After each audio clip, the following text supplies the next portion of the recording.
ಎಲ್ಲರಿಗೂ ನಮಸ್ಕಾರ. Welcome to my channel Sonu special. ಇತ್ತೀಚೆಗೆ ಯೂಟ್ಯೂಬ್ನಲ್ಲಿ ತುಂಬಾ ಟ್ರೆಂಡಿಂಗ್ ಆಗಿರ್ತಕ್ಕಂಥ ವಿಡಿಯೋ ಇದು. ಗೋಧಿ ಹಿಟ್ಟನ್ನು ನಾದ್ಕೊಳ್ದೇನೆ ನೆನೆಸ್ತೇನೆ ಡೈರೆಕ್ಟಾಗಿ ಇನ್ಸ್ಟೆಂಟಾಗಿ ಮಾಡೋ ಅಂಥ ಗೋಧಿ ಚಪಾತಿ. ಬನ್ನಿ ಹಾಗಾದರೆ ಈ ಸಾಫ್ಟ್ ಆಗಿರ್ತಕ್ಕಂಥ ಚಪಾತಿನ ಹೇಗೆ ಮಾಡೋದು ಅಂತೇಳಿ ನೋಡ್ಕೊಳ್ಳೋಣ. ಮೊದಲನೇದಾಗಿ ಒಂದು ಮಿಕ್ಸಿಂಗ್ ಬೌಲ್ಗೆ ನಾನಿಲ್ಲಿ 1 ಕಪ್ಪು ಗೋಧಿ ಹಿಟ್ಟನ್ನು ಹಾಕ್ಕೊಳ್ತಾ ಇದ್ದೀನಿ. ಇದರ ಜೊತೆಗೆ 1 ಟೇಬಲ್ ಸ್ಪೂನ್ ಮೈದಾ ಹಿಟ್ಟನ್ನು ಹಾಕ್ಕೊಳ್ತಾ ಇದ್ದೀನಿ. ನೀವು ಓನ್ಲಿ ಮೈದಾ ಹಿಟ್ಟಲ್ಲಿ ಕೂಡ ಮಾಡ್ಕೊಳ್ಬೋದು. ಹಾಗೆ ರುಚಿಗೆ ತಕ್ಕಷ್ಟು ಉಪ್ಪು, ಅಂದರೆ ಒಂದು ಅರ್ಧ ಟೀ ಸ್ಪೂನಷ್ಟು ಉಪ್ಪು, ಒಂದು ಅರ್ಧ ಟೀ ಸ್ಪೂನಷ್ಟು ಸಕ್ಕರೆ ಹಾಕ್ಕೊಳ್ತಾ ಇದ್ದೀನಿ. ಜೊತೆಗೆ ಒಂದು ಅರ್ಧ ಟೇಬಲ್ ಸ್ಪೂನಷ್ಟು ಅಡುಗೆ ಎಣ್ಣೆ ಕೂಡ ಸೇರಿಸ್ಕೊಳ್ತಾ ಇದ್ದೀನಿ. ಸಕ್ಕರೆನ ಹಾಕೋದ್ರಿಂದ ಕಲರ್ ತುಂಬ ಚೆನ್ನಾಗಿ ಬರುತ್ತೆ ಅಂತೇಳಿ ಹಾಕ್ತಾರೆ. ಇವಾಗ ನಾನಿಲ್ಲಿ 1 ಕಪ್ ನೀರನ್ನು ತಗೊಂಡು ಚೆನ್ನಾಗಿ ಒಂದ್ಸರಿ ಮಿಕ್ಸ್ ಮಾಡ್ಕೊಳ್ತೀನಿ. ನೀರನ್ನು ಒಂದೇ ಸರಿ ಹಾಕ್ಕೊಳ್ಳೋದು ಬೇಡ, ಸ್ವಲ್ಪ ಸ್ವಲ್ಪನೇ ಹಾಕ್ಕೊಂಡು ಈ ರೀತಿ ಮಿಕ್ಸ್ ಮಾಡ್ಕೊಳ್ಳೋಣ.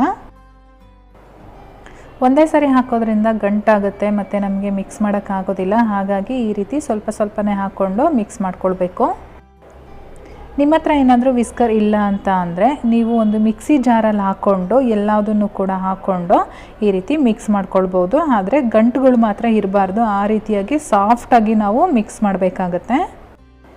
ಕಂಟಿನ್ಯೂಯಸ್ ಆಗಿ ನಾವು ಒಂದು 2 ನಿಮಿಷಗಳ ಕಾಲ ಮಿಕ್ಸ್ ಮಾಡಿದ್ರೆ ನಮಗೆ ಸಾಫ್ಟಾಗಿ ಗಂಟಿಲ್ಲದೆ ಇರೋ ರೀತಿ ಬರುತ್ತೆ. ಇವಾಗ ನಾನು 1 ಕಪ್ ಮೇಲೆ ಮತ್ತೆ 1 ಟೇಬಲ್ ಸ್ಪೂನಷ್ಟು ನೀರನ್ನು ಸೇರಿಸ್ಕೊಂಡೆ.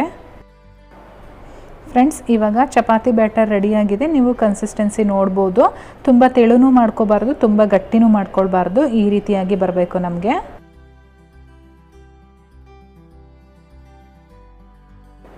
ಈ ಕಡೆ ಸ್ಟವ್ ಆನ್ ಮಾಡಿಕೊಂಡು ಒಂದು ಫ್ರೈಯಿಂಗ್ ಪ್ಯಾನ್ ಇಟ್ಕೊಳ್ತಾ ಇದ್ದೀನಿ.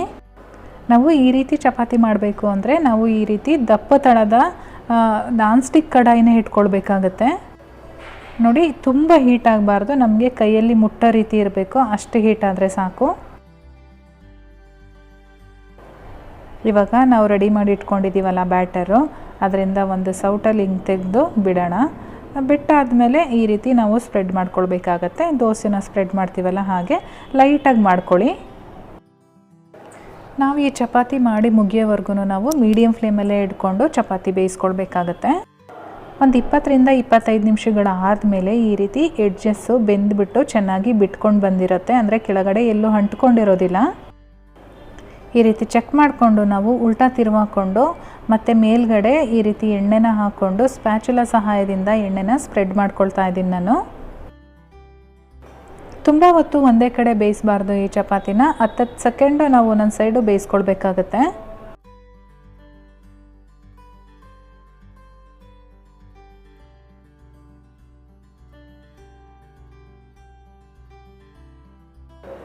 ಸ್ಟಾರ್ಟಿಂಗು ನಮಗೆ ಈ ರೀತಿ ಮಾಡೋಕ್ಕೆ ಬರ್ತಾ ಇಲ್ಲ ಅಂತ ಅಂದರೆ ನಿಮಗೆ ಒಂದು ಕಾಟನ್ ಬಟ್ಟೆ ಸಿಗುತ್ತಲ್ಲ, ಕಾಟನ್ ಬಟ್ಟೆನಲ್ಲಿ ಈ ರೀತಿ ಒತ್ಕೊಂಡು ಚಪಾತಿನ ಬೇಯಿಸ್ಕೊಳ್ಳಿ, ತಿರುಗಿಸ್ಕೊಂಡು.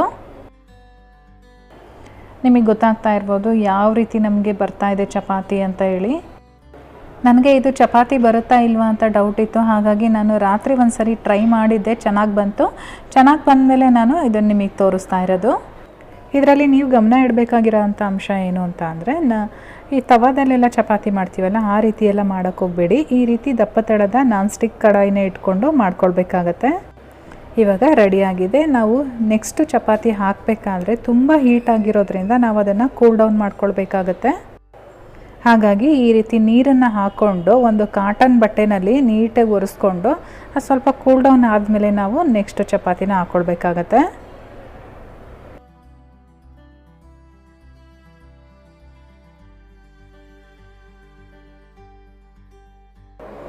ಫ್ರೆಂಡ್ಸ್, ಇದು ನೋಡ್ತಾ ಇರ್ಬೋದು ನೀವು, ನಾನು ಕಾಟನ್ ಬಟ್ಟೆನಲ್ಲಿ ಯಾವ ರೀತಿ ತಿರುಗಿಸ್ಕೊಳ್ಳೋದು ಅಂತೇಳಿ ತೋರಿಸ್ತಾ ಇದ್ದೀನಿ.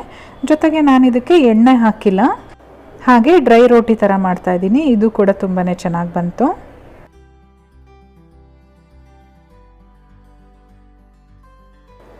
ಫ್ರೆಂಡ್ಸ್, ಇವಾಗ ಚಪಾತಿ ರೆಡಿಯಾಗಿದೆ. ನೀವು ನೋಡ್ತಾ ಇರ್ಬೋದು ಎಷ್ಟು ಸಾಫ್ಟಾಗಿ ಬಂದಿದ್ದಾವೆ ಅಂತ ಹೇಳಿ.